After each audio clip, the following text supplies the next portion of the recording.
Они решили тренировать на таких лицах. Как стало известно 29 июня, суд в Москве арестовал на 2 месяца Амиршоха Хусейнова, таджикского трудового мигранта, который участвовал в драке со скинхедами. Он обвиняется в хулиганстве с применением оружия. Об этом сообщила на своей страничке в Facebook правозащитница Валентина Чупик.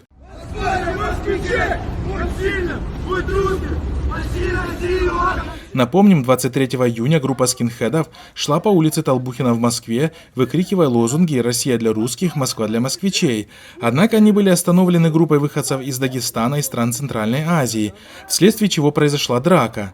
На кадрах, которые распространились в соцсетях, видно, как в ходе драки скинхеды угрожали оппонентам ножами, а один из них даже достал пистолет. Впоследствии все участники драки были задержаны полицией. Телеграм-канал Мэш сообщил, что при задержании у скинхедов нашли 3 перочинных и 1 канцелярский нож, а также пневматический пистолет. Стоит отметить, что по сообщению правозащитницы Валентины Чупик, Амиршох Хусейнов, вопреки рекомендациям адвоката, признался в применении оружия, которого у него не было, что говорит об оказании на него физического давления со стороны следственных органов. Еще немного и выяснится, что это именно Амиршох кричал «Россия для русских, Москва для москвичей», пишет правозащитница.